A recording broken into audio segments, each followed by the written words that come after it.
C'est pour toi que je chante. Toi qui l'as tant mérité. Juste une mélodie pour donner l'espoir à tous ceux qui se retrouvent en criant vers le ciel. L'Éternel nous entend. Ils sont ceux qui s'unissent sur son rythme. Lève-nous sur ce rythme. Lève-nous sur ce rythme.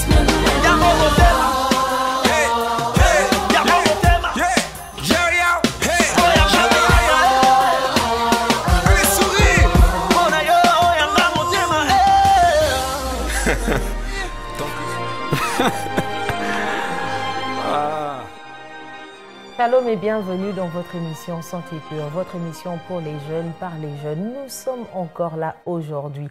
Ne nous fatiguons pas à être à votre service avec le plaisir, la joie et le bonheur de vous retrouver encore aujourd'hui. Alors vous êtes tellement nombreux à nous suivre sur Facebook, sur Instagram. Vous êtes nombreux pour nous suivre sur YouTube. Nous vous disons merci pour votre fidélité. Alors aujourd'hui, nous voulons encore continuer notre thème que nous avions déjà commencé. Nous avons déjà fait 2 numéros. Nous sommes au 3e. Et nous parlons du jeune chrétien et le témoignage ou la réputation. Alors, je ne suis pas seule sur ce plateau. Je suis avec des merveilleuses personnes. D'autres, vous allez les découvrir aujourd'hui. Et une autre, c'est une habituée. Bon, habituée si on le dit. Elle est toujours disponible et disposée à être là. Je m'en vais la présenter. Il s'agit de maman Nono Koubelwa. Je vous dis shalom, maman. Bonjour et shalom, sœur Pamela. Vous allez bien? Très bien. Nous bénissons le Seigneur pour votre présence et pour votre disponibilité. Juste à côté de maman Nono, il y a le frère Rodri qui a eu le plaisir, le privilège et la grâce de nous faire honneur d'être là pour la première fois. Il est responsable de la jeunesse à l'église Disciples de Béret. Nous bénissons le Seigneur pour sa présence et nous vous disons bienvenue dans votre émission. Merci et bonjour maman Pamela. Merci beaucoup. Alors, avant que nous ne puissions entrer dans le vif du sujet, je vais demander à la réalisation, qui est coordonnée par le frère Ray Tamboué, assisté par notre stagiaire, de nous proposer une pause et nous revenons tout de suite.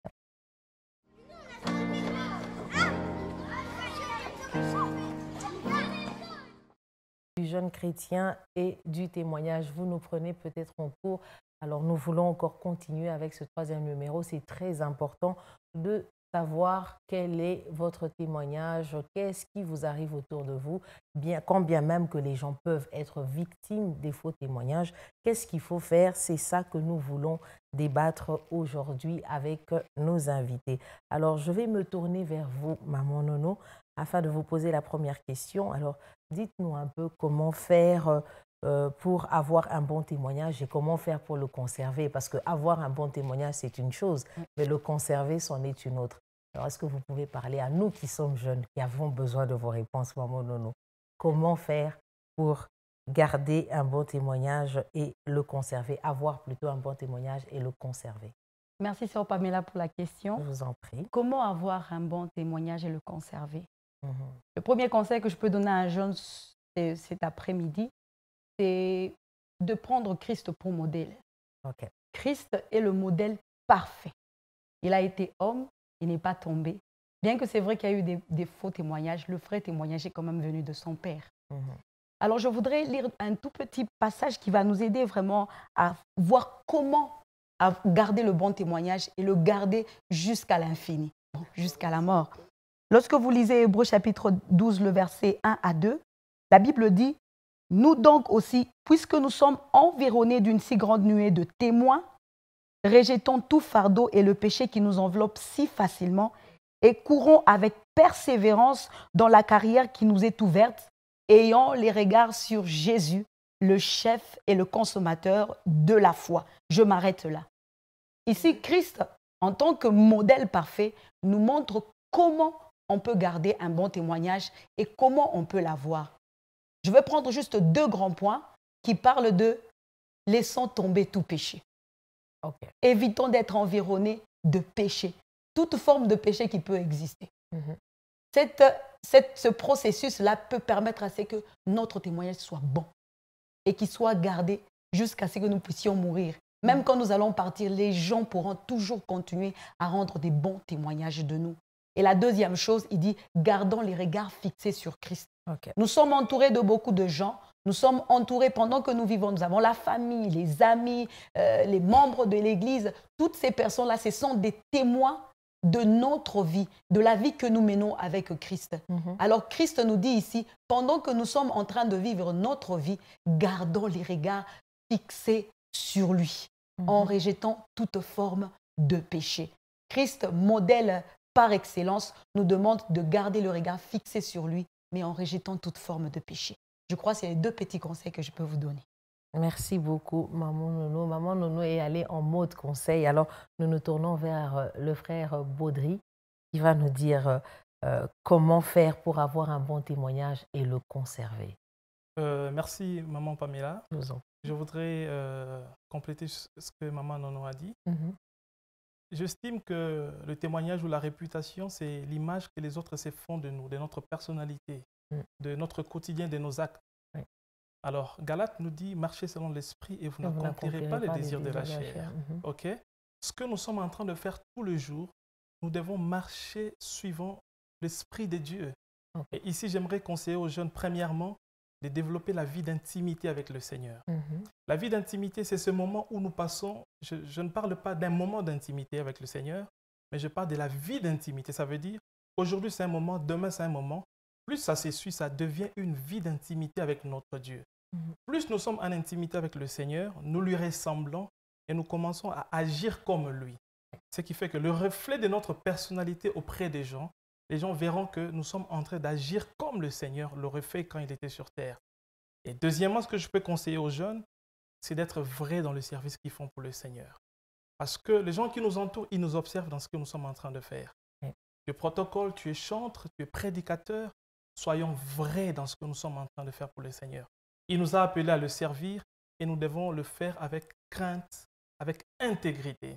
Et un dernier conseil que j'aimerais prodiguer surtout aux jeunes serviteurs, c'est de garder l'éthique dans le ministère. Vous savez, aujourd'hui, le mauvais témoignage vient aussi du fait que les jeunes ne respectent pas l'éthique dans le ministère. Nous nous croyons tout permis. Du moment où nous avons un don ou un talent, ici et là, les jeunes se croient maintenant tout permis. Nous avons la vague des prophètes, nous avons la vague des chantres, bref. Gardons l'éthique dans le ministère, gardons nos limites. Bien que nous soyons remplis du Saint-Esprit, il y a des choses que nous ne sommes pas autorisés de faire. Donc voilà vraiment le petit conseil que je peux prodiguer aux jeunes. Gardons l'éthique, marchons dans la crainte de notre Dieu et développons la vie d'intimité avec le Seigneur. Il s'agit d'un équilibre. Elle a parlé de péché, vous avez parlé d'intimité. Les deux vont de pair parce que si vous ne péchez pas, vous aurez forcément une vie d'intimité. Nous bénissons le Seigneur pour la complémentarité, mais je vais rester encore vers vous, frère Baudry. Alors, la deuxième question que je vous pose, que faut-il faire pour gérer la tempête des faux témoignages? Parce que quand vous avez parlé qu'il y a des faux témoignages, quand bien même il y en a. Et il faut dire que les faux témoignages, dans ce temps de la fin, nous en avons beaucoup.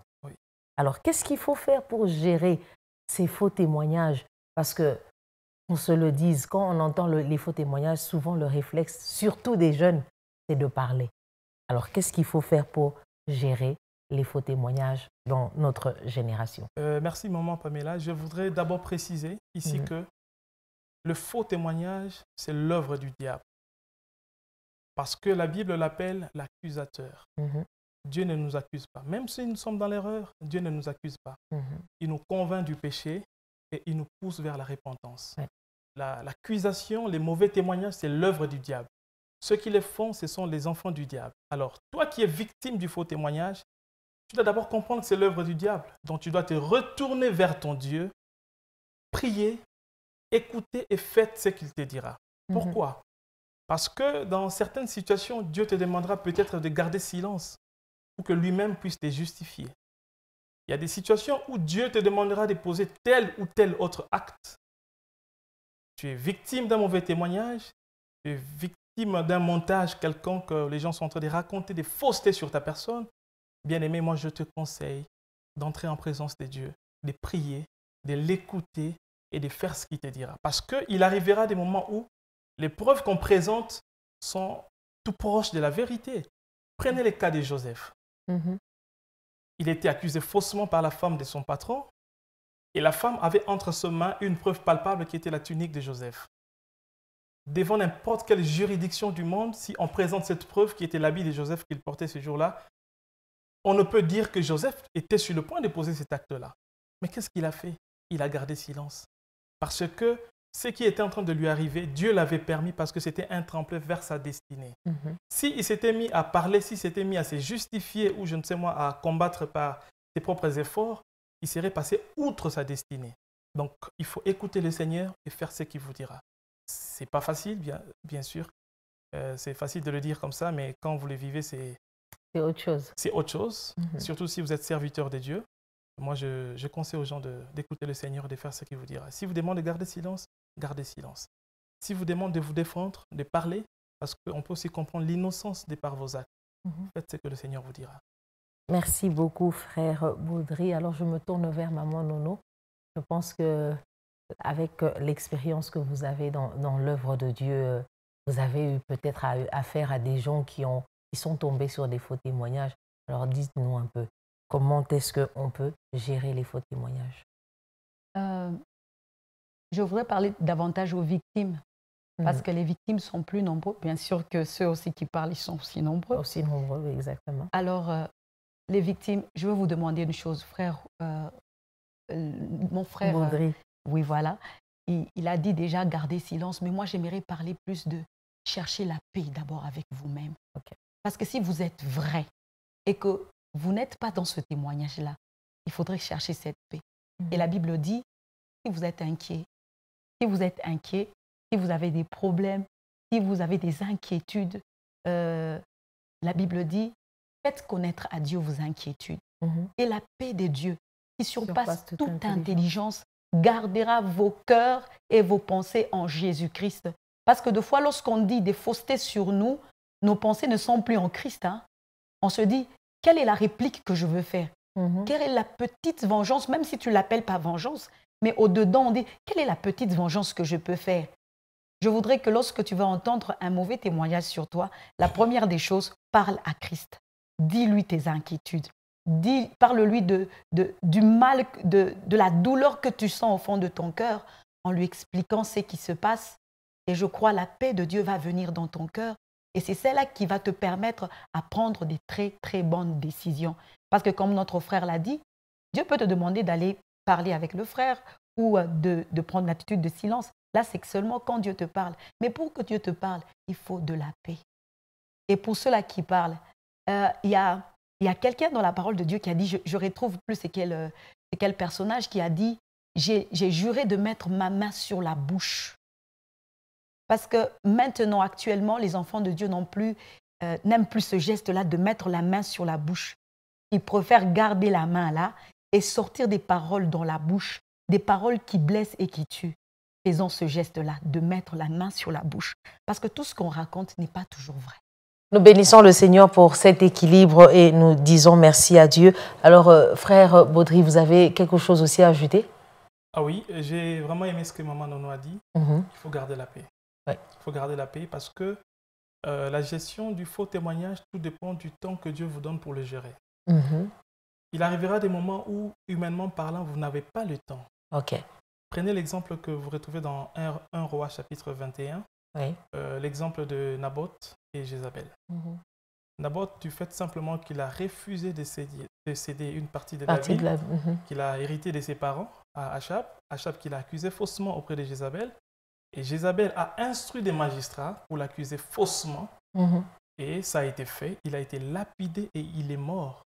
Il n'a même pas eu le temps de se défendre. Il n'a même pas eu le temps, sûrement peut-être pas de prier. Mais je paraphrase ce que maman Nono a dit. Je suppose que pendant qu'il était en train d'être lapidé, il avait la paix pour dire « Je meurs pour la bonne cause du Seigneur ». Donc gardez votre paix, quoi qu'il arrive, Dieu est au contrôle. Alléluia, nous bénissons le Seigneur. Il y a beaucoup de gens qui sont victimes des faux témoignages et dans leur manière de gérer, j'aimerais ajouter ceci, c'est que vous devez, comme maman Nono l'a dit, non seulement avoir la paix en vous, mais aussi vous devez gérer vos émotions. Ça veut dire que la paix englobe beaucoup de choses. Mais si vous laissez vos émotions, le sentiment qui dit, vous voyez, ils ont dit quelque chose de mauvais sur vous et ça vous pousse à la vengeance. Elle a aussi parlé de ça. Ça vous pousse à la vengeance. Donc, faisons confiance en Dieu car il est digne de confiance. Il n'y a personne qui peut faire les choses correctement comme lui. Donc, c'est aussi une manière de gérer les faux témoignages. Alors, puisque nous sommes en train de parler de ça, j'aimerais rester sur Maman Nono rapidement, en 1 minute 30 avant que nous ne puissions prendre la pause. Quelles sont les stratégies en tant que chrétien à avoir face aux personnes qui ont un mauvais témoignage? C'est une chose de gérer les mauvais témoignages, mais il y a des gens aussi, on se retrouve face à eux, ils ont un mauvais témoignage. Alors, qu'est-ce qu'on doit faire? N'est pas les fréquenter? Qu'est-ce qu'on doit faire? N'est pas commencer à parler d'eux? Qu'est-ce qu'il faut faire face à ça? Mais dans le but de les ramener, bien sûr. Parce que la Bible dit dans le Nouveau Testament, si quelqu'un ramène un pécheur, c'est une âme qui sauve et c'est une multitude de péchés qu'il est en train d'effacer. Alors, qu'est-ce qu'il faut faire face à ces personnes qui ont des mauvais témoignages? Parce qu'on les aura toujours, qu'on le veuille ou non, autour de nous, dans l'église. On aura à les fréquenter à l'université peut-être. Alors, qu'est-ce qu'il faut faire face à eux? Je crois que tout le monde connaît l'histoire de la femme pécheresse qu'on a amenée devant Jésus-Christ. Et il y avait autour d'elle une multitude de témoins. La Bible dit des enfants, des jeunes, des vieux. Ils viennent voir Jésus et ils posent la question, Jésus, nous venons de la voir. Et c'était vrai. C'était vrai. Nous sommes témoins de ce qui est arrivé. Et vous voyez la réaction de Jésus? Il ne condamne pas. Écoutez, vous pouvez être victime des faux témoignages ou vous êtes réellement à côté des personnes qui ont des mauvais témoignages. Prenez l'attitude de Jésus. Bien que c'est vrai, bien que c'est faux, ne condamnez personne. Parce que le vrai témoignage, il vient de Jésus-Christ lui-même. Si c'est réel, le parfum qui est en vous, et que peut-être ça peut être un ami, des parents, je ne sais pas, des frères de l'Église qui ont ces témoignages-là, je crois que la réputation qui est comme ce parfum, qui proviendra de Christ qui est en vous, pourra influencer celui qui a un mauvais témoignage. Croyez-moi. Ça ne sert à rien de dire n'a pas de bon témoignage, n'a une mauvaise réputation, on le fuit. Non. Ne condamnez pas, mais que le parfum de Christ qui est en vous se répande jusque dans sa vie et cette personne-là pourra changer. Mettez confiance dans le Seigneur. Dieu est capable de changer. Peu importe la personne qui est devant vous. Nous avons beaucoup d'exemples dans la parole de Dieu, même des meurtriers que Christ a transformés. Et croyez-moi, lorsque vous avez une attitude qui ne juge pas, mais qui se dit, avec le parfum que je porte, je peux influencer la personne qui a un mauvais témoignage ou qui est victime de mauvais témoignages, le parfum de Christ se répandra sur lui. Et bien sûr, il pourra aussi bénéficier de ce bon parfum de Jésus-Christ. Merci beaucoup, Maman Nono. C'est une affaire de parfum. Oui. C'est une affaire de parfum. Et le parfum, qu'on le veuille ou non, frère Baudry, qu'on veuille ou non, le parfum reste toujours, influence toujours notre odorat, arrive à faire quelque chose. Donc forcément, ils seront influencés. Alors, frère Baudry, nous vous écoutons. Qu'est-ce que vous pouvez dire? Quelle stratégie il faut prendre face à ces personnes qui ont des mauvais témoignages? Alors, les conseils que je donne aux jeunes, vous vous retrouvez devant un ami, un frère, une sœur qui a un mauvais témoignage. Premièrement, moi, je recommande et je préconise l'attitude d'amour. Parce que la Bible le dit si bien. Même si ton frère a péché, va et reprends-le. Il n'y a aucune raison qui nous pousserait à condamner. Il n'y a aucune raison qui nous pousserait à nous éloigner de ceux qui ont des mauvais témoignages. Encore que faut-il que cela soit vrai. OK? Donc, nous devons vraiment manifester de l'amour envers ces gens-là. Parce que ce qu'ils sont en train de vivre peut être notre cas demain. Donc, nous devons savoir nous soutenir en tant que jeunes. Et deuxièmement, j'estime et je suis persuadé qu'avec Dieu, il n'y a point de hasard. Okay? Quand Matthieu nous dit que vous êtes la lumière du monde, le sel de la terre, là où vous êtes, vous devez donner le goût. Vous avez une mission à faire. Quand Dieu met devant vous quelqu'un qui a un mauvais témoignage, c'est sûrement parce que vous qui êtes là, vous avez un travail à faire. Lequel? Intercédez pour lui, priez pour lui, afin que si réellement c'est vrai ce qu'on est en train de lui reprocher, qu'il change. Si ce n'est pas vrai, que le Saint-Esprit, qui rend témoignage que nous sommes enfants de Dieu, fasse ce travail-là. Qui rend témoignage de ce frère qu'il est réellement enfant de Dieu. Il rend témoignage dans le cœur de ceux qui sont en train de profaner sur la personne que ce n'est pas vrai ce qu'il est en train de raconter. Donc voilà moi ce que je peux préconiser et conseiller aux jeunes. Merci beaucoup. J'aime davantage l'équilibre qu'il y a entre vous deux. Nous bénissons le Seigneur. Donc, j'aimerais juste rajouter une stratégie au-delà de l'amour, au-delà de ce que maman Nono a dit. Nous devons être vrais. Nous devons être vrais face à ces personnes. Et quand ils vont voir l'intégrité que nous avons en nous, il y a une chose que les gens ont tendance à oublier, maman Nono, c'est que Dieu, lui, voit l'intégrité. Et les hommes voient la réputation. Donc, c'est très important d'avoir une vie intègre qui donne, comme maman Nono l'a dit, un bon parfum, de sorte que les gens qui sont autour de nous, lorsqu'ils voient, malgré leurs mauvais témoignages, ils verront que nous devons être comme le frère Baudric, nous devons être comme maman Nono pour que Jésus seul soit glorifié. Alors, lentement et sûrement, nous sommes en train d'aller vers la fin de notre émission. Il nous reste encore quelques questions. Alors, je vais demander à la réalisation qui est coordonnée par le frère Ray Tamboué et assistée par la sœur Joyce de nous proposer encore une pause et nous revenons tout de suite après.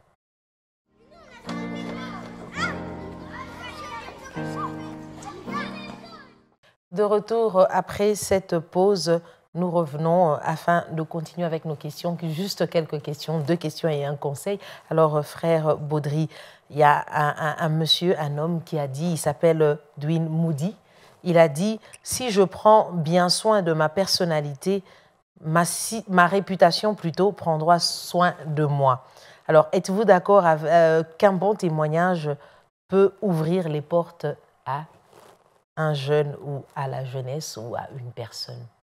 Le fait d'avoir un bon témoignage, parce que lui, il est en train de dire « Je prends bien soin de ma personnalité et ma réputation prendra soin de moi. » Je suis parfaitement d'accord avec lui. Et permettez que j'ouvre une parenthèse pour donner un conseil aux jeunes. Allez-y. Nous remarquons souvent dans le mouvement de la jeunesse, c'est que nous sommes beaucoup plus intéressés sur l'activité que sur l'identité. Okay. L'identité chrétienne est plus importante que le service que nous faisons pour Dieu. L'être que nous sommes pour Dieu est plus important que ce que nous sommes en train de faire pour lui. Ce que nous faisons pour Dieu n'a du sens que par rapport à ce que nous sommes pour lui. Okay? Ce qui fait que le jeune doit veiller sur sa réputation, il doit veiller sur son témoignage. Et ici, les témoignages, ce n'est pas seulement ce que les gens disent sur vous, mais c'est aussi sur ce que Dieu dit sur vous. Imaginez aujourd'hui, il y a une convention de la jeunesse, vous devez inviter un frère X. C'est vrai que les gens peuvent parler, mais si ce frère n'a pas un bon témoignage, le Seigneur Jésus, il peut parler aux organisateurs pour dire celui-ci n'est pas d'un bon témoignage et ça peut vous fermer aussi des portes. Ouais. Donc pour dire, les témoignages, ne voyons pas seulement l'angle où les hommes peuvent dire du mal sur nous, mais Dieu qui nous connaît mieux que nous-mêmes, il peut aussi faire témoignage sur nous et ça peut nous ouvrir des portes à certains endroits et ça peut aussi refermer à d'autres endroits. Donc, veillons vraiment sur notre réputation, veillons sur notre témoignage, sur notre quotidien. Et c'est là, c'est sans effort, c'est avec l'aide du Seigneur. Merci beaucoup, frère Baudry. Alors, maman Nono, j'ai hâte d'entendre votre équilibre sur ce que le frère Baudry a dit. Alors, êtes-vous d'accord avec ce que cet homme a dit? Si je prends bien soin de ma personnalité, ma réputation prendra soin de moi. Êtes-vous d'accord? Est-ce que ça peut ouvrir les portes à une personne? Ça ouvre toujours des portes. Pas ça peut, ça ouvre toujours des portes. Okay. Écoutez, je prends Nathanaël dans la parole de Dieu. Okay. Jésus, il voit Nathanaël et il lui dit, voici un Israélite en qui il n'y a point de fraude. Et il lui dit, où est-ce que tu m'as vu? Il a dit, quand tu étais là sous le figuier, je t'ai vu. Écoutez, Dieu nous voit. Le témoignage de Dieu compte. Dieu, comme le frère vient de le dire, il peut parler au serviteur de Dieu pour qu'on t'exclue dans une affaire. Et ça te ferme les portes. Je prends un autre témoignage. C'est le Romain qui va voir Jésus et dit, Jésus, est-ce que tu peux guérir mon serviteur? Et ce sont les gens qui sont autour de lui qui disent, Seigneur, tu dois faire ça pour lui. Seigneur, il a construit la synagogue. Et ce témoignage a ouvert la porte à un miracle. Et le miracle s'est accompli. Rassurez-vous, les bons témoignages ouvrent des grandes portes. Même des miracles qui viennent du ciel. Nous bénissons le Seigneur. J'aime l'assurance avec laquelle Maman Nounou est en train de parler. Ça prouve que ça entre dans la tête des personnes qui sont en train de nous suivre, puisqu'elle est en train de parler des exemples dans la Bible. Nous avons aussi l'exemple de Dorcas qui était morte. Oui. Elle a tellement fait des bonnes choses. Sa réputation l'avait précédée et nous avons vu que ça lui a ouvert la porte à la résurrection. Et ça peut nous ouvrir aussi les portes. Donc, je suis aussi d'accord avec cette personne qui a dit ça. Donc, veillons à notre témoignage, comme l'a dit le frère Baudry. Ça nous ouvrira des portes. Et si nous ne veillons pas, ça nous fermera des portes dans tous les domaines. Hein. Il n'y a pas de domaine spécifique. Ce n'est pas seulement dans le domaine ministériel, même dans les entreprises. Imaginez, vous êtes impoli, vous avez la réputation d'être quelqu'un qui se bat ou qui passe son temps à fumer ou à beaucoup boire. Je suis sûre que les entreprises sérieuses ne vous prendront pas. Par exemple. Ah, très bien. Merci beaucoup, frère Baudry. Même dans les fiançailles, quand vous avez un mauvais témoignage, eh ben, vous vous fermez la porte parce que la sœur risque de dire « Mais décidément, cette personne ici, comment on va cheminer ensemble? Je m'en vais. » Donc, ne soyons pas hypocrites. Hein. Il faudrait qu'on amène l'équilibre. Soyons vrais parce que Dieu voit ce qu'il y a à l'intérieur de nous. Alors, je vais me tourner vers Maman Nounou pour lui poser cette avant-dernière question.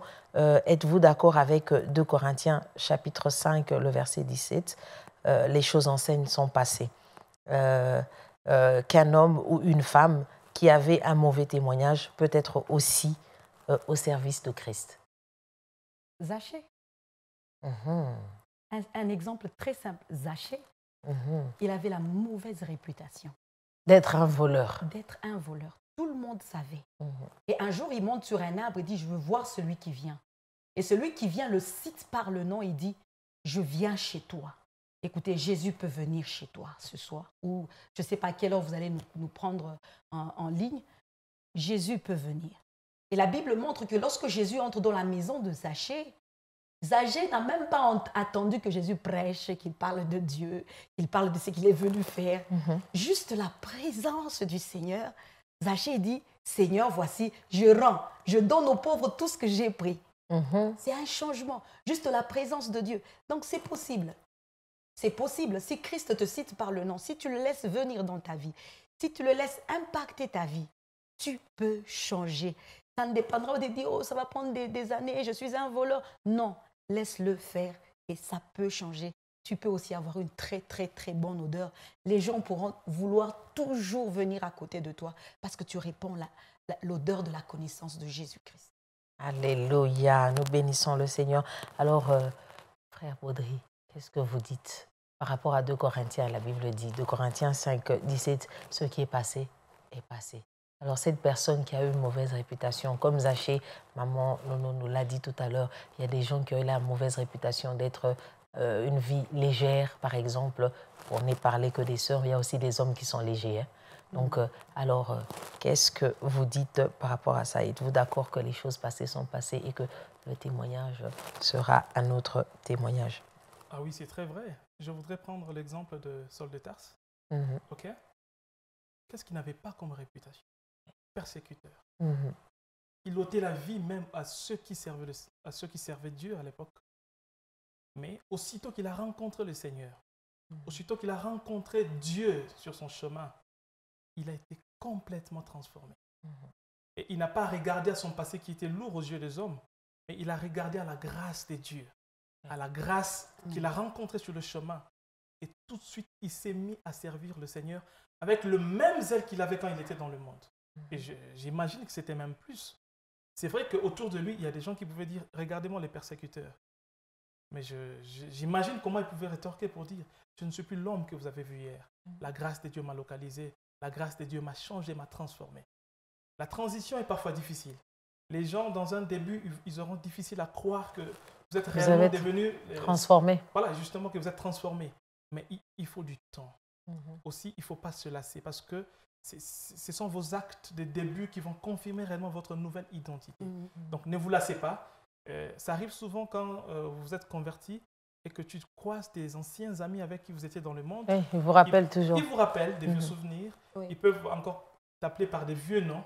C'est à toi de faire ta part, de leur montrer. Parce que parfois, qu'est-ce que nous faisons?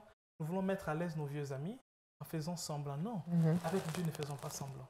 Quand il nous donne une nouvelle identité, nous devons prendre cette identité et l'afficher. Yes. Peu importe ce qui peut être raconté ou le prix que cela peut nous valoir dans la société, le rejet, la honte, le mépris des gens, nous devons accepter la nouvelle identité. Et Dieu est capable de transformer une âme complètement et radicalement. J'y crois fermement. Merci beaucoup. Il n'est pas le seul à y croire. J'y crois. Maman Nono y croit fermement que Dieu est capable de sortir quelqu'un d'un état liquide à un état solide, c'est-à-dire la vie de Jésus-Christ en lui et être solide et tenir ferme face à ce que le Seigneur veut qu'il puisse faire. Alors, nous sommes arrivés à la fin, mais nous n'allons pas terminer comme ça. Nous avons pour habitude de donner toujours des conseils à ceux qui nous suivent. Alors, en 1 minute, frère Baudry, vous nous donnez un conseil. Donc, nous, quand je dis nous, c'est nous tous qui sommes en train de suivre l'émission. Un conseil sur ce thème qui a été grand, vaste. Peut-être par la grâce du Seigneur, on aura une 4e émission, toujours sur le témoignage, parce que c'est très important. Hein. C'est très important, le témoignage ou la réputation que nous avons. Alors, donnez un conseil et Maman Nono va aussi donner un conseil et ainsi, nous allons clore cette émission. Le conseil que je voudrais donner, je le tire de Matthieu, chapitre 5, verset 11.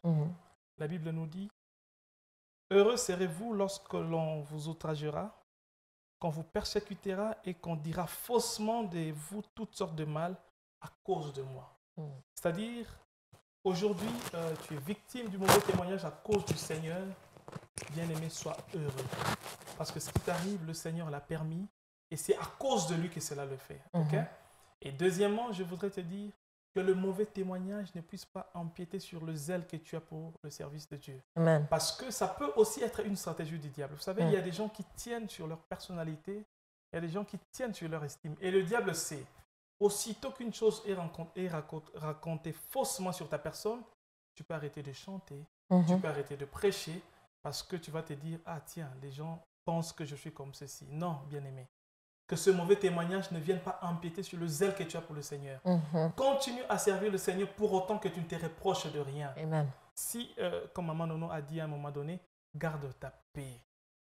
Garde le zèle que tu as pour le service de Dieu. Cela arrive certainement pour la cause du Seigneur. Voilà ce que je peux donner comme conseil. Merci beaucoup pour ce précieux conseil, frère Baudry. Alors, Maman Nono, nous écoutons le conseil que vous avez à donner à nos bien-aimés qui sont en train de nous suivre. Un tout petit conseil, parler à Dieu. Parce que des fois, quand il y a des faussetés, des faux témoignages autour de nous, on se sent seul, on se sent blessé, abandonné. Voilà, abandonné. C'est comme si tout le monde est contre toi et personne ne peut t'écouter. Tu as un ami, tu peux lui parler. Jésus, il est là. Et n'arrête pas d'aller dans la présence de Dieu parce qu'on a dit des choses sur toi. Parce que souvent, ça arrive. On a dit, par exemple, que j'ai fait telle chose, mais ça ne te permet pas de rentrer dans la présence de Dieu facilement. Tu te dis, je ne vais pas à l'église, je ne vais pas au milieu des frères parce qu'ils ont entendu, ils ont appris. Comme le frère l'a dit, s'il vous plaît, n'arrêtez pas d'aller dans la présence de Dieu. Mais au contraire, prenez le temps de parler à Dieu parce qu'il vous comprend mieux que tous ceux qui sont autour de vous. Il vous connaît mieux que tous ceux qui sont autour de vous. Il est capable de vous penser. Vous savez, Jésus, il est, comment on dit, il est le spécialiste des cas difficiles. Je vous assure, peu importe la grandeur du faux témoignage qu'on a fait autour de vous, il peut vous aider. Merci beaucoup, Maman Nono. Le frère Baudry m'a fait signe qu'il voudrait rajouter quelque chose. Alors, je voudrais juste rassurer à un jeune ou à une jeune qui nous suit et que la grâce de Dieu ne te quitte pas parce que les gens ont raconté faussement sur toi. J'aime bien le récit de la vie de Joseph dans Genèse. Cette phrase revient souvent. L'Éternel fut avec Joseph. Peu importe ce que les gens pouvaient raconter sur lui, l'Éternel fut avec Joseph et il le faisait réussir dans tout ce qu'il faisait. Malgré le mauvais témoignage, malgré les preuves qui étaient présentées contre Joseph, mais l'Éternel fut avec lui. Toi qui nous suis, peu importe le mauvais témoignage qui pèse sur ta personne, l'Éternel est avec toi.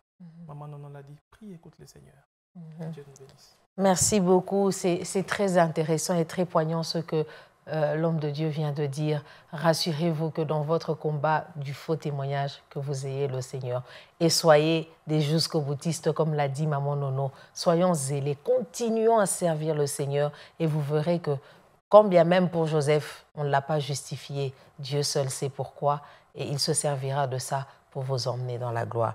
Merci beaucoup, frère Baudry, et merci beaucoup, Maman Nono, pour votre disponibilité. J'espère que ce n'est pas la dernière fois et que quand on aura besoin de vous, vous serez toujours disponible et disposé. Que le Seigneur vous bénisse. Et merci à la grande équipe qui m'a accompagné, le frère Ray, la sœur Joyce.